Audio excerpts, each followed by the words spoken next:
Give us your ghost stories, your odd stories of the paranormal. We'll study them. We'll pick them apart. We want to believe them,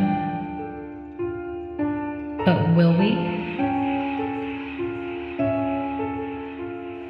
We are skeptical believers.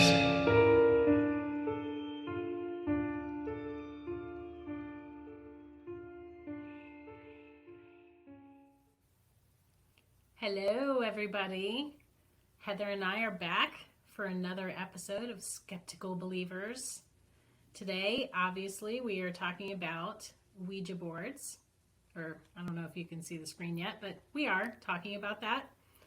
How are you, Heather? I am doing good. I went down a rabbit hole on this one, which you will see in a few minutes.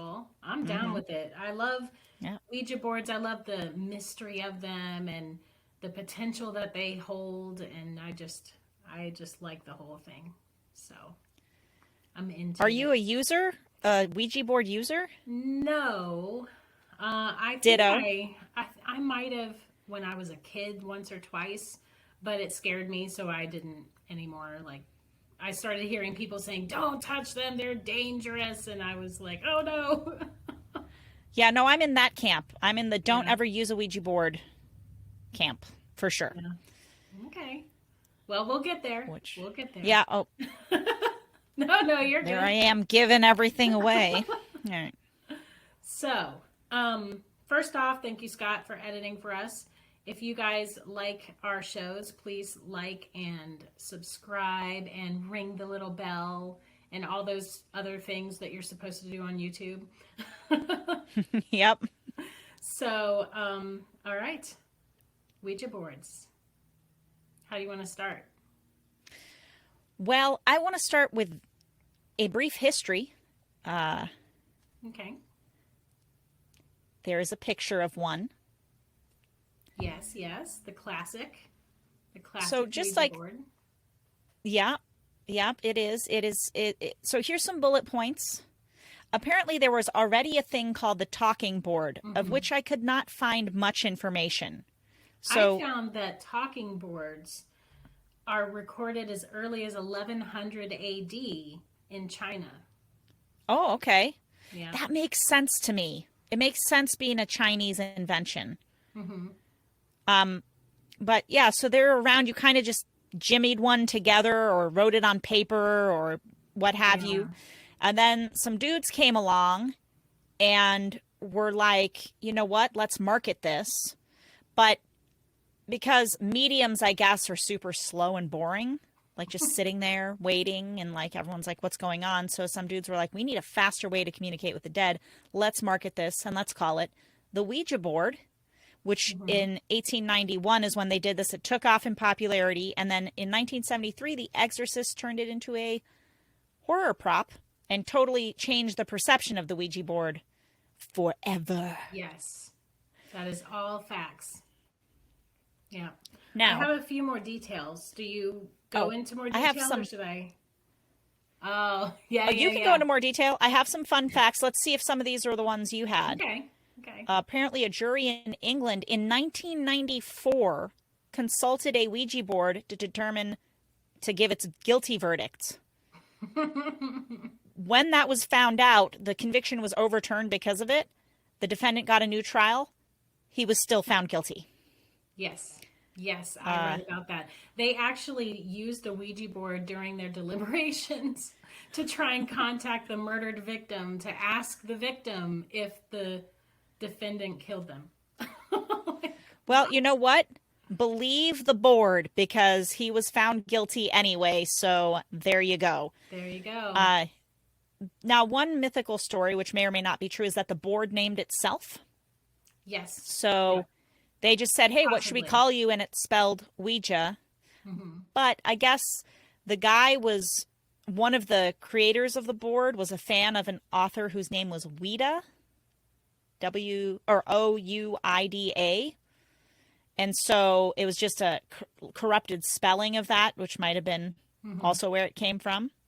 Now, I read that the one of the makers of the board, his sister-in-law was into seances, and she claimed to be a medium, and that she used the board to ask it what it wanted to be called with him, and it spelled out Ouija, and they said, what does that mean? And the board said, good luck.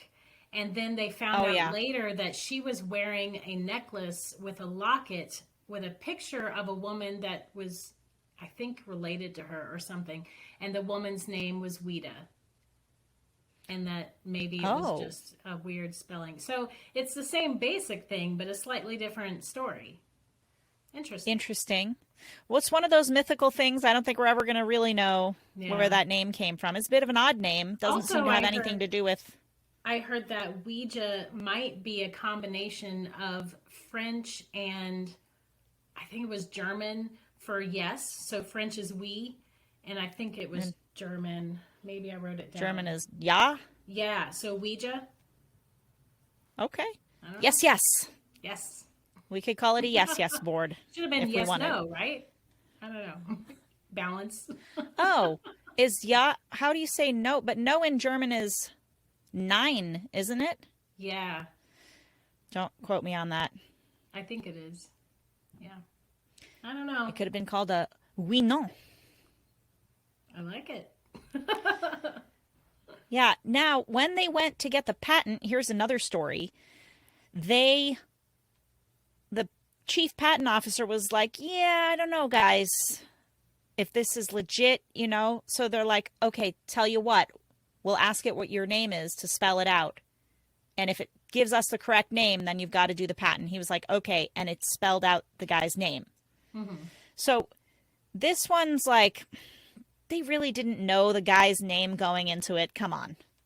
No, I believe they for sure did, because the guy who was requesting the patent was a patent lawyer. Of course he knew. And he was an inventor. He was there all the time. Of course he knew that guy's name. Yeah, so that one to me is just that guy's a fool, or the story is made up. Yeah. But, also back at that time, people were much more open to things spiritual. I think it's possible that the patent officers were like, great invention, and just granted the patent because they were spiritual. Yeah. I don't know. I think that's a possibility. Yeah. Did you have any other fun facts or bits of history? Okay. I do have a couple. So, the Ouija board got popular sort of because of these 3 sisters. Did you read about the Fox sisters? Mm-hmm. Mm-hmm. So they were doing seances and things, and they were doing things like table turning, I guess, where you're sitting at the table, everyone's got their hand on the table, you ask questions, and the table will move, and that kind of thing. They were doing stuff like that. They were doing spirit writing, where they say they're in a trance and they write, and it's supposed to be from a spirit. So they started doing the Ouija board, and some circus owner, was it Barnum, Bailey? I don't know. One of them saw that and thought that there's value in that. So he actually took them on, and they were like a main feature of the circus for a while until... people researched them and they found out that they were frauds and that the tables were rigged and all that stuff. So sure, but they were using Ouija board in their stuff. So yeah, it's I guess if you're a genuine medium, it would work really well for you. My understanding, by the way, when you use it, is that you are not to touch the planchette. You hover your hands over it. You do touch the planchette. You're actually not supposed to break contact with the planchette until you tell it goodbye. Oh, that just made my Ouija board experience even creepier than it already was. Are you telling me that your planchette was moving without anybody touching it? Nobody was actually putting any pressure on it. Oh. Or if they were, I didn't see them doing it. And the thing just started to spell the word guts over and over again. And we noped out. We ran screaming out of the house, jumped into my friend's car, and went somewhere else. And I was like, none of us are going back to your house with you, right? She was like, yeah, I know. Oh, my God. Go back. She's like, I'm waiting for my brothers to get home, and then I'll go back. Nice. That's a great Ouija board story. I love it. We asked it other questions too, but the whole guts thing just overshadowed anything else that was going on with it. What was the And question you asked that the answer was guts? I don't remember. Oh, no. How did you die? Maybe we asked, how did you die? Ooh. And then it was just like guts. Ew. Like, maybe they were like, what? Gutted. Skewered. Yeah. Yeah. Maybe by accident, Disemboweled. maybe they fell on a pike. I don't know. They didn't say much more than guts. Guts, guts, guts. Ew, no, that's not right. I would nope out of that too. See? Yeah, it was pretty creepy. One time I stumbled upon some of my I want to say it was my sister and my cousin or my best friend. I don't know. Some of my people, I stumbled upon them on the 3rd floor of my grandparents' crazy haunted house using my Ouija board. And I was like, oh my gosh, what are you guys doing? You're crazy. Don't do that. And they wouldn't stop and I just left. I was like, yeah, you just got to get out of there. Never go back. On the 3rd floor of a haunted house. Are you guys nuts? Don't you know that the higher up you go, the more haunted it is in a haunted house? Well, that's like the floor, like the floor that the little boys starved to death on. Oh. Yeah. Well, speaking of cases, I found this case on Reddit and it sent me into a rabbit hole. You ready for this? Yes. Lay it on. Okay, I actually I edited this down to about half of what they had there. I didn't take any pertinent details out. Okay, so all right, so this was in answer to the question, who has used a Ouija board? A couple years ago, I lived on campus in New York, and my dorm mates had never used a Ouija board. So one night in October, I brought out mine. The 5 of us put our hands on the planchette, and I start out by saying some spiel like, we cautiously call out to any benevolent spirits that would like to communicate with us, New Paltz Town, the college campus, Huguenot Street. As soon as I said Huguenot Street, the planchette came to life. Yes. What is your name? Adam. How old are you? 8. What years did you live? 1829 to 1837. Then we asked him a question that required more than a short answer. I forget what exactly. He started picking out letters, J, E, S, U, and I started thinking, oh, this spirit is going to go on about Jesus. But as he continued, I was shocked. J-E-S-U-I-S. He was speaking French to us. This makes complete sense because founding families of Huguenot Street were French. He told us that his father was a doctor, that he had a dog named Henri, who he loved very dearly, and some other kid stuff. We asked him if he had lived on Huguenot Street. Yes, where? White Fort. We all shrugged because none of us knew Huguenot Street extremely well. Tough question, but we had to ask, if you don't mind telling us, Adam, how did you pass away at such a young age? He responded in French, La guerre me détruit, which I just butchered the pronunciation of completely. The war destroyed me. Chills. All of us. Whoa. We also asked, are you at rest in the Huguenot Street Cemetery? He confirmed that yes, he was, and that his headstone was near a tree. Eventually, the session began winding down, and the planchette moved more and more sluggishly. We had to say goodbye. A few days later, we paid a visit to Huguenot Street. We stumbled upon Dubois Fort. It was indeed a white building, and the only building which called itself a fort on the whole of Huguenot Street. The inside was clearly very old, but renovated into a tour type of place. There were signs with information about particular things in the house. One of the signs read something to the effect of Dubois Fort went under major renovations in 1837. This was the year Adam reported to have died in the midst of some war with the Native Americans. Could he be Adam Dubois, descended from one of the founding families? Finally, we paid a respectful visit to the Huguenot Street Cemetery. Though the vast majority of the stones were too weathered to make out the words that were on them, there are a few in particular we suspected to be his, small ones near trees, near other members of the Dubois family, and even one small headstone bore the initials A.D. We paid our respects and left. To this day, this is the most gratifying Ouija board experience I've had. I would like to contact him again. I hope he is at peace. Wow. So this led me into looking up a bunch of stuff. So first of all, here is Dubois Fort on Huguenot Street, which I guess might have been fully white at the time when they saw it. There's a lot of yellow in this, but there is a Yeah. lot of white also. I'm sure all that was probably white. That seems like a better Yeah. color scheme for that time frame. Yeah, it definitely does. Here's a picture of the cemetery, which you can see some of the headstones there. You can't really see anything written on them. So I got really curious, and I was like, what war was going on in 1837 in the U.S.? And there's not really a war. This was during the Trail of Tears era. So there could have been backlash from Native Americans at that time, not wanting to just F off of their land and be like, okay, see you later. We're leaving. Like there was pushback from a lot of tribes.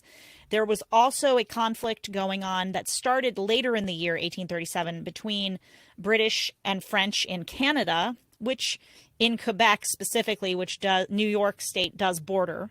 Although where this is, New Paltz, it's really kind of a couple hundred miles from the Canadian border. But it was a French-English conflict.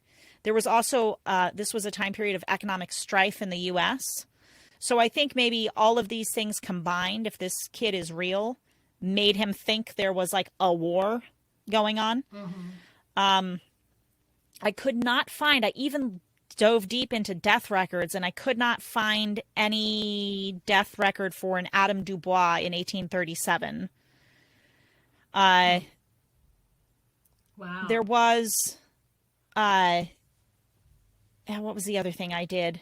Did any of I was those just trying to find. people speak French, the ones that were using the Ouija board? Yeah, the main guy telling the story, or the main person that wrote the story, was the only French speaker there. I cut all that out in my edit because it was such a long story. But what she said was she or he or they were looking at the ceiling, being the only French speaker, so that they couldn't see where the planchet was being guided to. So they were just translating. And the spirit did also do some English with them. It wasn't entirely French, but there was some French in it. I think I need to put the Dubois Fort. I believe this is a museum that you can tour, and the Huguenot Street's historic. It's like a well-known attraction. So this is definitely something on my list now. I got to go in and find out if there was an Adam Dubois that died when he was 8. You know what's funny in 1837. is that in my hometown of St. Augustine, Florida, there is a Huguenot cemetery in my hometown. Interesting. And it is extremely, extremely old. And I don't know a whole lot about it now. I've forgotten. But I do know that it's on pretty much all the major ghost tours that you can take in St. Augustine. Oh, sure. The Huguenot cemetery is on it. And I want to say it's supposed to be haunted by a little boy. I think. I don't know. He just I'd goes have to back look and into it. forth between all the Huguenot cemeteries Right? and I think haunts I heard them. a story that he sits up in a tree back in Interesting. in the cemetery, and that people are always snapping pictures to try and catch a glimpse of him. But I could be wrong. I haven't heard that story in an awfully long time. But yeah. Who knows? Yeah. But I mean, do you have anything else about Ouija boards before we make our skeptical believers conclusion? I have some interesting things I found out from scientists studying Okay. the Ouija board Okay. and their theory on why it may sometimes be accurate and sometimes not. So apparently there were some scientists who decided to collaborate and study the Ouija board. And I have their names, but okay, so Michael Faraday, and yes, that is the Faraday that invented the Faraday cage. Okay. Same guy. Okay. James Braid, Michael Eugene Chivereau, something, William James, Ray Hyman. All these guys did some studying. And one of the quotes from their findings are, honest, intelligent people can unconsciously engage in muscular activity that is consistent with their expectations. So this is called ideomotor response. And it is a scientific theory. And it basically says that you can subconsciously move the planchette to what you expect the answer could be without realizing that you are doing that. They found that when they blindfolded people or when they made it to where they couldn't look at the board while their hands were on the planchette, that the answers were not as understandable. The answers were a little less correct. Interesting. Things were misspelled and stuff like that. Question. How many people at a time were using the Ouija board when they did this experiment? Good question. I don't know. I did not read like a specific number, but I do know it was more than one person that was on the board. Okay. Because they were studying groups of people doing this, and yeah. So then what's the explanation? What if 2 or 3 people have a muscular reaction like that and they're in conflict with each other? I don't know. Maybe that's when the board doesn't make sense or something. I don't know, but you guys look up idiomotor response and see how you feel about it. Because I had never heard that before. So I thought that was interesting. Also, the sales of Ouija boards exploded during all the worst times in our history in the United States. Interesting. So World War during I, wars and Great Depression, World War II, those boards spiked the sales of them, and they theorized that it's because people were looking for solace. They had loved ones who were dying, and they were trying to connect, and so that's why the boards kind of went crazy. And the boards were never considered evil or dangerous until the movie The Exorcist came out. Yeah. And then when that movie came out, that movie was about a girl who uses a Ouija board, and she becomes possessed with a demon. Wasn't it like PAZUZU or something like that? The demon. I have never seen The Exorcist, believe it or not. This is a picture from the movie. Yeah. Yeah, it is. So that movie kind of put the Ouija board as like a portal to hell or something. So then after that movie happened, all kinds of various religions and churches started like, forbidding use of the board, and they were doing board burnings and stuff like that. But of note, sometimes during those board burnings, they also burned like Harry Potter books at some point later on, like in the 90s or something. So my point is, they were forbidding a lot of stuff. They burned a lot of Beatles albums at one time because of a John Lennon comment. Yeah. About Jesus. I don't remember the comment, but I do remember they did that.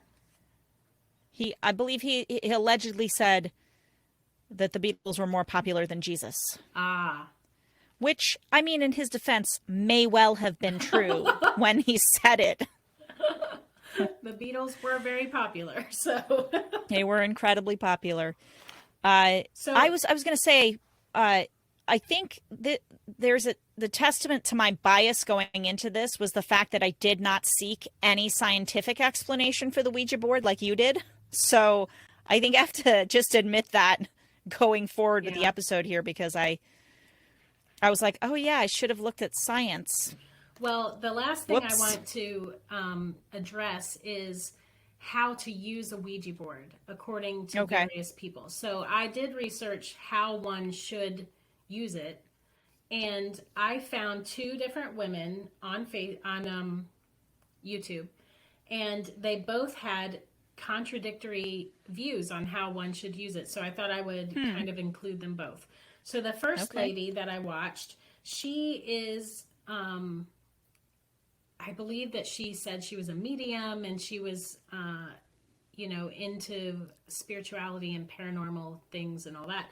So she approached it slightly differently than I'd ever heard. I've always heard the stuff you hear in the movies about Ouija boards. So she did not address it that way. So she said, first you have to cleanse the board.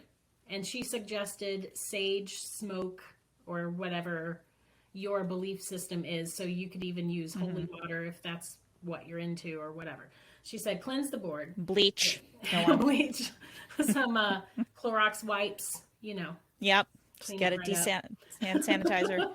Okay. So then she said, make sure everyone is feeling positive. You should never use a Ouija board if you are depressed or feeling weak or whatever, sick, because she said that the energy that you talk to, that you channel, can use that to attach itself to you if you're weaker like that.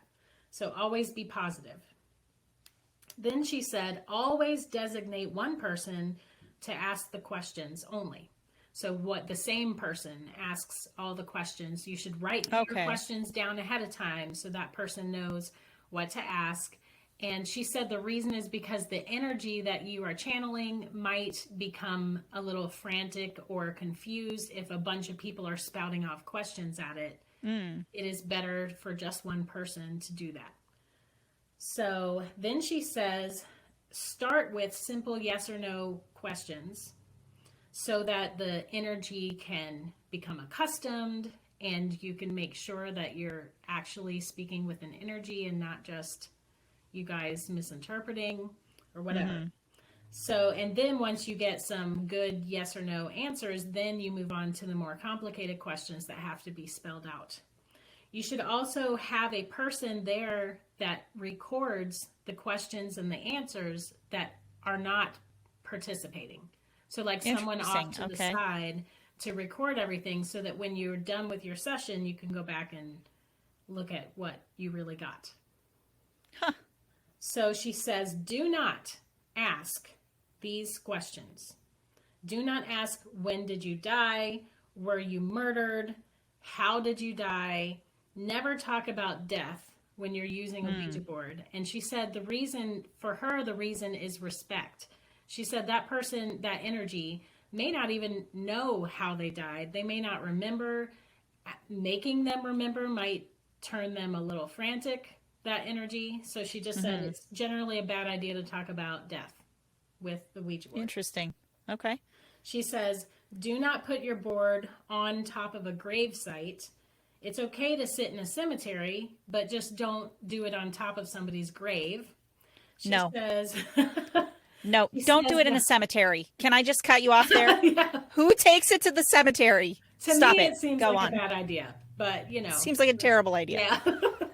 But she says that in her belief system, a cemetery is just like a park or a house or whatever. Who cares? So long as you're not on top of a grave and you are respectful, don't talk about death, you know, you should be fine. That's what she said. Then she says, always close the session.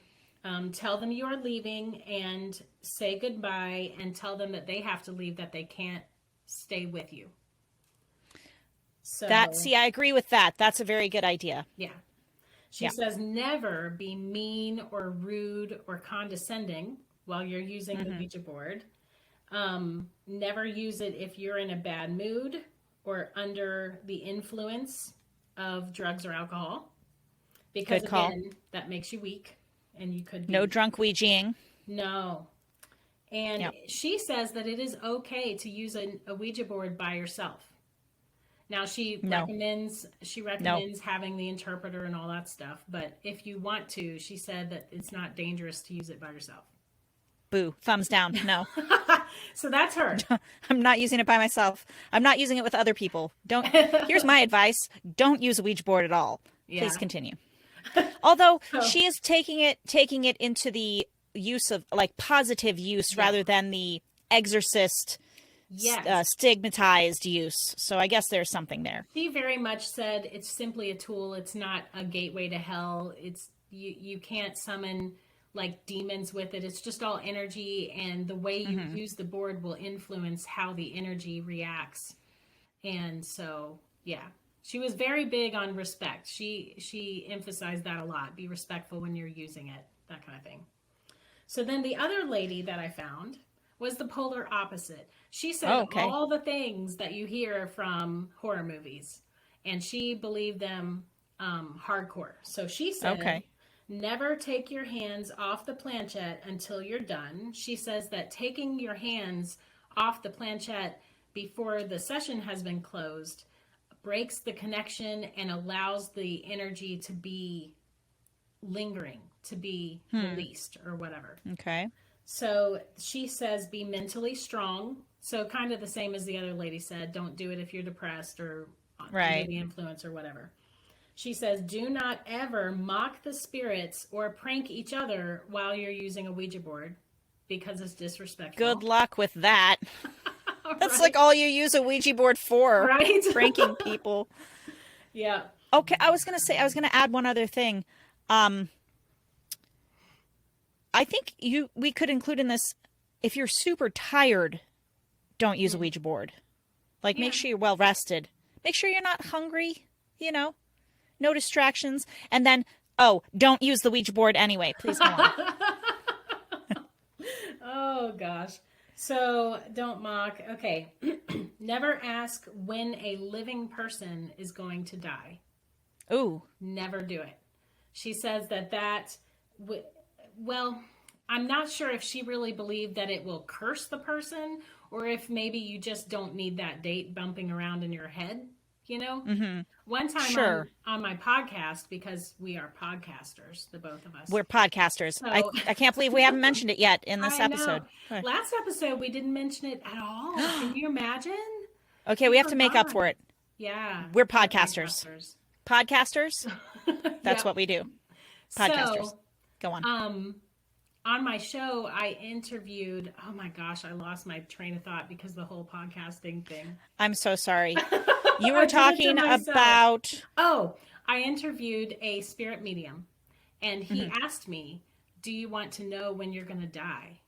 He said that his spirits that he talks to told him that, and he asked if I wanted to know. And I said, no, I do not.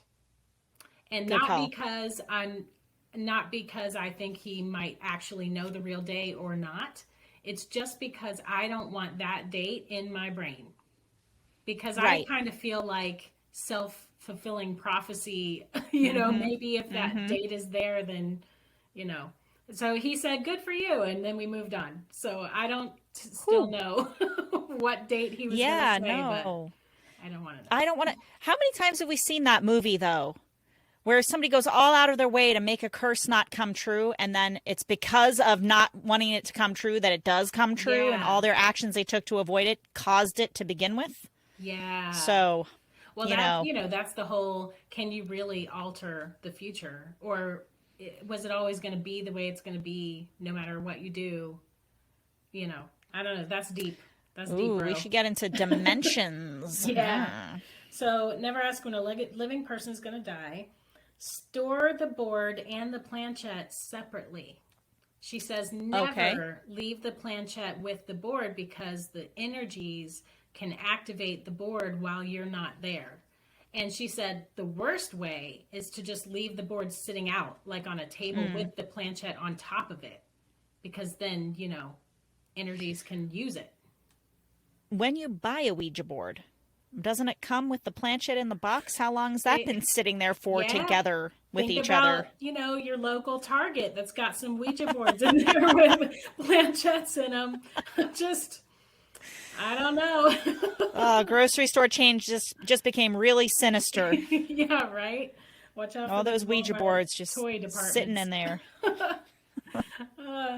So there's that. Then she says, never let it connect all four corners of the board. She says that if you're using it and it goes to the right top corner and then the left top corner and then the left bottom corner and then it's going for the right bottom corner. She said, do not let it finish that, stop it, move it to the center of the board. Don't let it do it. She says the reason is because the board is trying to form an opening for a demon to come through, a negative energy. So she says, don't let it finish that process. Also, don't let it count down through the numbers because it's doing the same thing. If it starts at the top and it goes down to 1 or 0 or whatever, then you're in trouble. So don't let it do that. Also, don't let it go through the entire alphabet. Same reason. If it completes the entire alphabet, then a demon is going to come through the board and get you. All right. She says, always say goodbye, which we've heard everywhere. And she says, if you decide that you need to get rid of the board, do not ever burn it. She says, if you burn it, you release the energies that are trapped in the board, you release them out into the world, and then you're in trouble because there's no way to deal with that. So never burn the board. She says if you need to get rid of it, bury the board on like one end of your property and bury the planchette on the other end of your property. Again, not together. Okay. Bury them. That's what she says. Nah. And then she says once you do bury them, you put a salt circle around each of the two pieces. So around the spot where you put the board and then around the spot where the planchette is buried as well. I'm just going to take mine to the Sally Ann's. The Salvation Army. Let somebody else here you deal go. with that.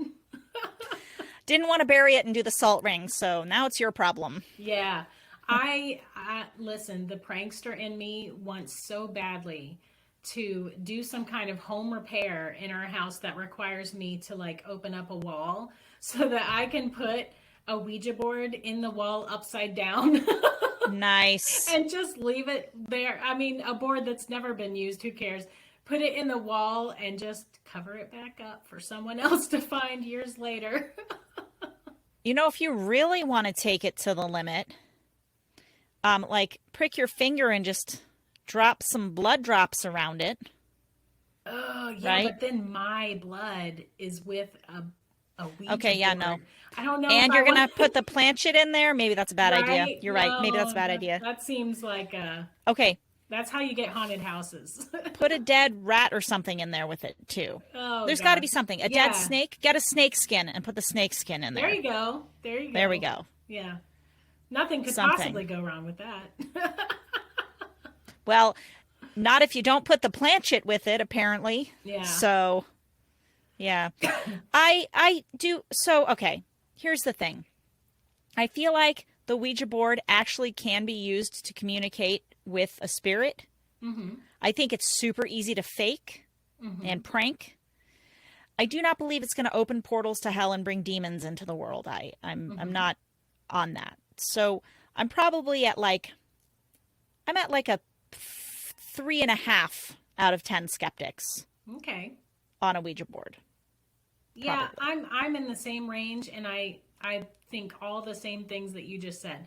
I do think that you could use one to communicate, especially if you happen to be a sensitive person to energies and stuff. I think that you could do that, and I don't think that the Ouija board that you buy from, Walmart has any special mystical qualities. I think that you could draw the alphabet and the numbers and stuff on a piece of paper and use a glass on top of it, and it would do the same thing. I just don't think that the boards you buy at the store are anything special. So do I believe that a Ouija board could work? I kind of do. But I don't think that they open portals to demons or anything either. I don't believe the whole don't let it connect the four corners and all that stuff. That's from horror movies. So yeah, for sure. For sure. I don't believe that. But would I do it in a cemetery or even like a haunted house or something? No, I don't think I would. I haven't used one anyway, but not really. But yeah, I am a sensitive person. So I just always figured I probably shouldn't do that. So I'm probably, if I had to give myself a number, I would say I'm a 4 out of 10 skeptics. Okay. Yeah. Okay. And hey, I'll just throw out my advice to don't use Ouija boards. Don't risk it. That's my final word on the matter. So there you have it, folks. We think that there could be something to it, but, maybe not exactly what everybody says. Thanks for tuning in. And if you enjoyed it, like, subscribe, ring the bell, do all the things. Check out our podcast. Thank you to Scott for editing for us. His podcast is Milk Crates and Turntables. And mine is True Hauntings and Scary Stories. And Heather's is... I have 2 podcasts. I have the Politics Free podcast and Watching Netflix Without You. Both very good. Highly recommend. Thank you. And we will see you guys next time. What are we thinking about talking about next time? We were talking about a couple of things. Yeah, like maybe watching videos that are supposedly paranormal and and giving our judgment about whether they actually are or not. Yes, whether we believe they are a paranormal incident caught on tape or just shenanigans. So tune in for that. Fun. All right, see you next time. Bye. Bye. Spook you later. There you go. Yeah, I like that. I like that one. We'll spook you later.